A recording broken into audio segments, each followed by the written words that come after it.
All right, so the first time I seen one of these things, I was a teenager. I had my very first pickup truck, an old 71 Chevrolet. And I was commercial fishing at the time. It was basically my first real job. Actually, I think the first thing I did to make money was actually I tied fishing lures and packaged them, made 12 cents per, and I split and sold firewood a little bit. And then after that, I went into commercial fishing. Back then, you know, as we're talking mid 80s, if you were commercial fishing, you made some money. And I would excitedly get out of commercial fishing just in time for hunting to start.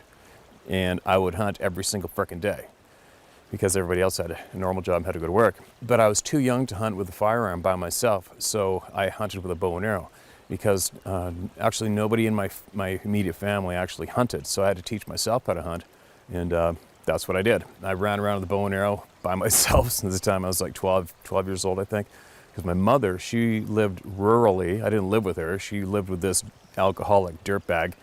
And I used to have to go to her place every couple of weeks to whatever, the divorce agreement, whatever it was.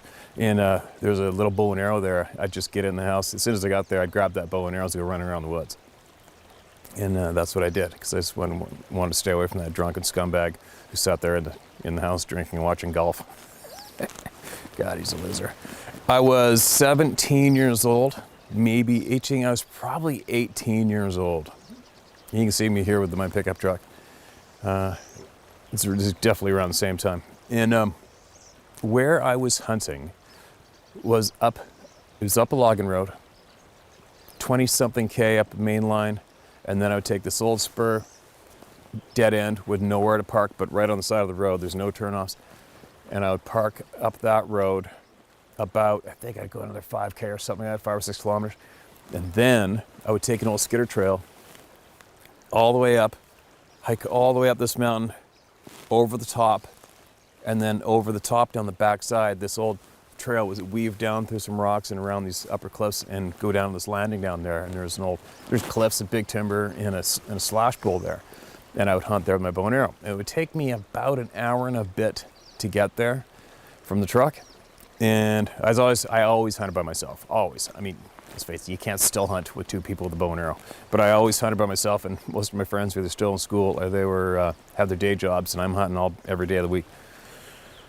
And the weird thing about this spot is I'd go all the way up, get on the top, and as you went on the top, I'd go around, there's still a rocky peak, not quite on the very top, and this old skidder road would belt around it and go through this little area. Like the road went through, thick bushes on your side, timber, and a rock bluff on the right, a little bit of a rock bluff back in the bush on the left, but you couldn't see. You couldn't see either way on either side of the road. It was so thick, and you were low. You're the lowest point of ground going through this pass. And more often than not, and I dreaded it. I used to dread going through that little cut because I just get the hair. I'm getting goosebumps right now. But the hair on the back of my neck would stand on end. I'd feel uneasy, you just felt real vulnerable. I've got goosebumps up and down my back right now, remember that. And I used to just dread going through there. And I'd have an arrow on my bow, kind of like, get through this part. And it was only about maybe 200 yards long, 300 yards to that little pass. And then all of a sudden it would open up again, and I'd drop down, the road would dead end. I would sneak into that zone real slow, still hunt in there. And then I would hunt there until it got dark. And then I'd start to hike out. It'd be absolutely pitch black by the time I got to my truck. And then I'd have to go through that stupid stinking little pass again. But it wasn't every single time I went through there I felt nervous, uneasy, anxiety. It was a handful of times, but let's face it, it only takes one time. If you feel those feelings being anywhere in the world once, you don't forget it. You don't forget that feeling, and you're gonna be a little curious and wondering, what's it gonna be like going through there next time, you know? So anyway, I started hiking back, made it through that pass. Pretty certain I had the dread feeling going through there this particular night. I don't really remember because the rest of the night wasn't really, I don't really remember because the rest of the night was kind of real shit-eating, and might confuse my memory with feeling anxiety going through that part of the walk. So it's September and it's hot out. So typically September you're hunting first light and last light. First light and last light is the best time to get game early season before the rut or anything for deer. And when it gets dark out, the timber, any silhouette skyline. From the top of the trees down, rocks is black, crisp outline silhouette against that nice blue sky. You know that evening blue sky, September sky when the sun's down, but it's still that bright blue color. And you know, of course, if you look into the bushes on your side, it's still kind of gloomy. I mean, you can see. It's just not pitch black. So I'm about halfway into my hike back, and it's all downhill now, winding down, winding down, winding down. And on a particular part of the trail, it was really washed out from water. So it's really noisy too, right? There was not a sound. I mean, we're talking dead quiet, not a sound. And I'm not trying to be quiet, so you can imagine the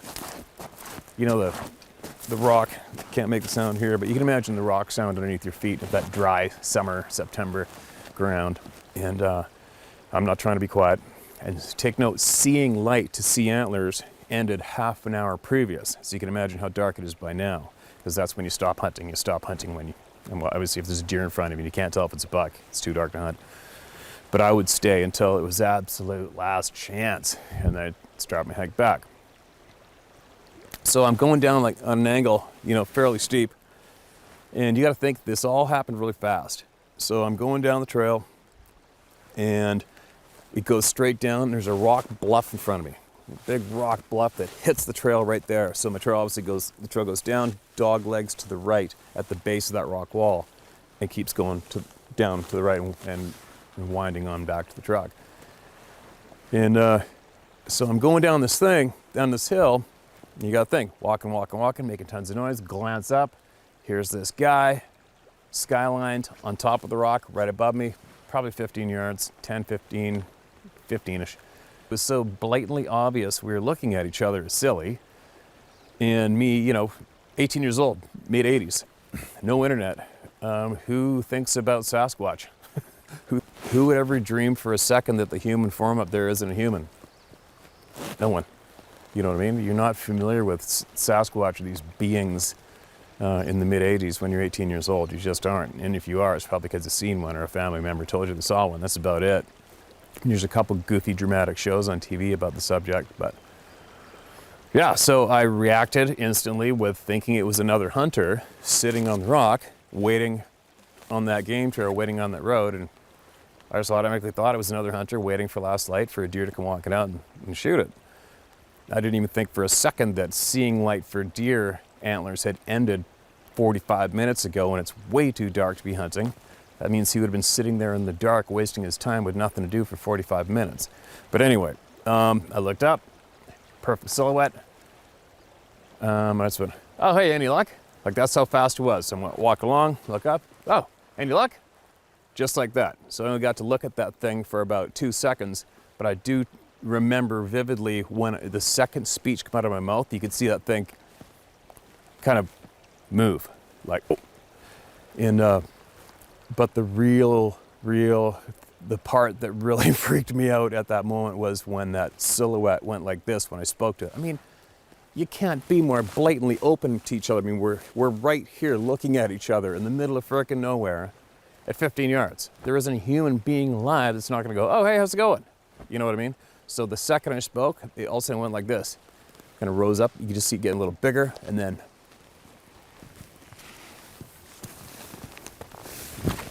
sinks out of sight behind the rock intentionally. I'm like, holy shit, what the fuck? You know, and instantly every single hair on your body's on end. You're starting to breathe faster. It's like, holy shit, this guy's gonna attack me. This guy's trying to set up to kill me or something. All by yourself, you're 18 years old, you got a bow and arrow. And I got my arrow on. I'm standing there dead frozen because it's too dark to see anything in the bush. And I want to be able to hear if this guy's like going through the bush to get down ahead of me, to jump me in the trail. Is he gonna circle around behind me? I'm just sitting there dead frozen, shitting myself, listening to see what direction this guy's going. And there wasn't a frickin' sound. And then my heart was beating out of my frickin' chest. You just don't know what's happening, what's going on. And I felt so threatened and uncomfortable. I felt so uncomfortable and threatened, it was off the chart. And But I knew better to run, because if you think you're being pursued or chased in the forest or wherever, and you start running and panicking, the sound you make from your body just running on that dry gravel or through the bush is going to drown out every single sound around you. So if I start running down that frickin' logging road, I'm not going to hear this dude or this thing running behind me or running up ahead of me to cut me off. I need at least some kind of a warning, so I can at least get my broadhead between me and this dude, or me and this thing, or me and this whatever it is, so I can at least have some kind of a chance at fighting back. You know what I mean? I'm not going to run. I'm going to fight. So I kept my bow pointed towards that side of the trail that he was on, and I had to basically, I'm like walking like this, like,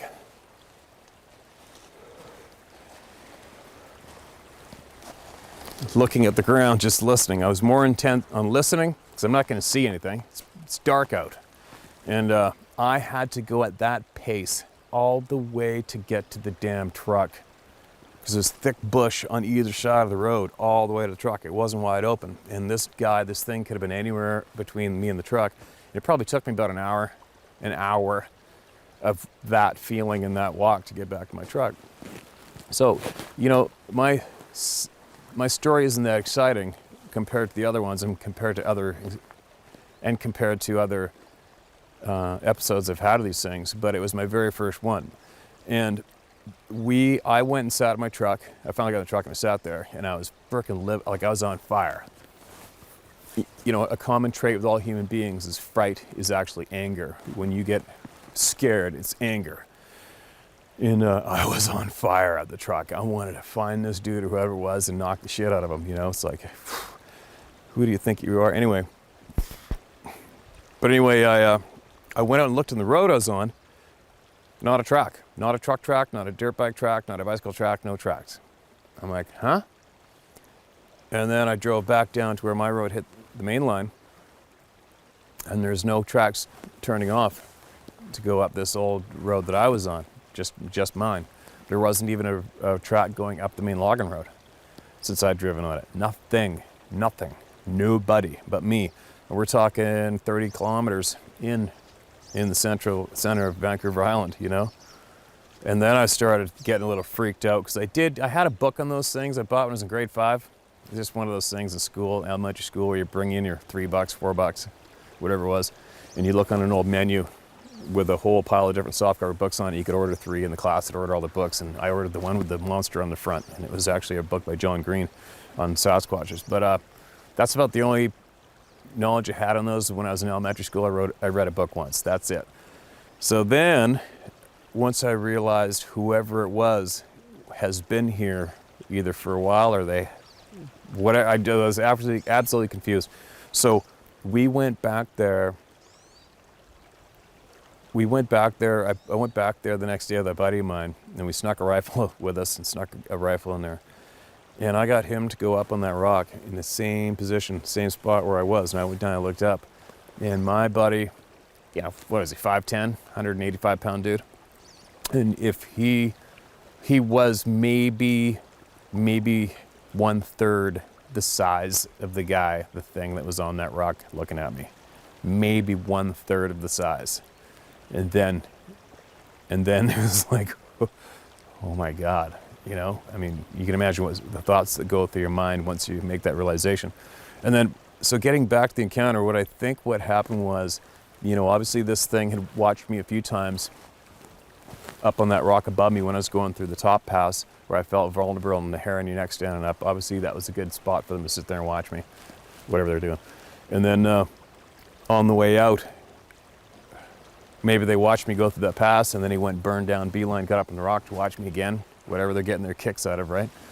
And where he screwed up was when he realized I saw him. See, it was timber, skyline, timber, and then that rock, top of the rock, skyline, and that was only about 10 yards wide, and then it continued timber skyline again. So he screwed up with his backdrop. He didn't have the timber behind him to kill his outline, his silhouette, and that's where he screwed up. And that's when he realized he screwed up, is when I looked right at him. Hey, any luck? Oh, shit, he sees me, you know? And that's my story. So obviously a lot of people are gonna go, oh, you don't even know if that's Scott. You didn't even see his face. You didn't see how big it was. You know what, jam it up your ass. You weren't there. Doesn't matter what you think. I know what I saw. It wasn't a bear. There isn't a wild animal alive that knows to hide behind a tree on you or hide behind a rock. None of them. Bears, cougars, wolves, grizzly bears, you name it. I've seen it. I've got it. Every single wild animal, when they see you, they look and they turn around and they run. There isn't an animal alive that'll go. You know, they don't think that way. They go by reaction. So anyway, that was my first encounter. I've got probably half a dozen since then that I can share with you later on. And that's probably why I told you about these other ones first, because they're a little more fun to tell those than my own. And it's not about me, right?